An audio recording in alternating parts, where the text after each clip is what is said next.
જય માતાજી, જય મા મેળી. ભલા મિત્રો, આજે વાત કરીશું જાતર વિશે. જાતર શું છે? લોકો આ પ્રથા આજની તારીખમાં પણ કેમ વિશ્વાસ અને શ્રદ્ધા સાથે મનાવે છે. આને માતાજીનો માંડવો પણ કહેવાય છે. મેળીમાંનો માંડવો. માંડવાની વિવિધ રીતે ઓળખવાની પદ્ધતિ છે.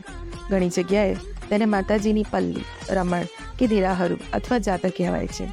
એટલે કે જાતરના ઘણા નામ છે. પદ્ધતિની પ્રથા એક જ છે, પણ ઘણા જગ્યાએ ઘણા લોકો અલગ અલગ રીતે તેને ઓળખે છે.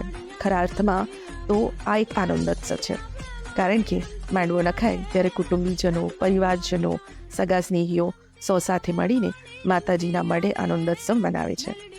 માંડવો નાખતા પહેલા ગામ અને સંબંધિત દેવી દેવતાઓને નિમંત્રણ આપવાની પ્રથા છે, જેમાં કુંકુ, ચોખા કે કંકોત્રી દ્વારા નિમંત્રણ આપવાનો રિવાજ છે. આ વખતે જાગીરિયાને, ડાકલિયાને ખાસ નિમંત્રણ અપાય છે, કારણ કે તે માતાજીનું પ્રિય વાજિંત્ર વગાડે ત્યારે જ ભુવાને તાણ ચડે છે અને માતાજીનું આગમન થાય છે. માંડવા બે પ્રકારમાં નાખવામાં આવે છે. એક માનતાનો અને બીજો હોશથી પણ નખાય છે. તે સિવાય દર 3 વર્ષે જાતર કરવાની જે તે પ્રથા મુજબ તેની સાથે માંડવો પણ નખાય છે. માતાજીના રાખડીબદ્ધ ભુવાને બોલાવી માંડવો નખાય છે. ભુવો તે વખતે પ્રથમ માતાજીનો હુકુમ મેળવે છે.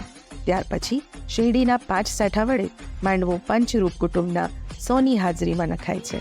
તે વખતે માતાજીને ફૂલનો પછેડો ઓઢાવવાની ખાસ પ્રથા છે, કારણ કે મઢમાં સાક્ષાત માની હાજરી હોવાથી તે પ્રત્યક્ષ વાતો કરે નહીં, પણ પડદેથી વાતો કરે. પછેડો ઓઢાડવા પાછળનો આવો આશય છે.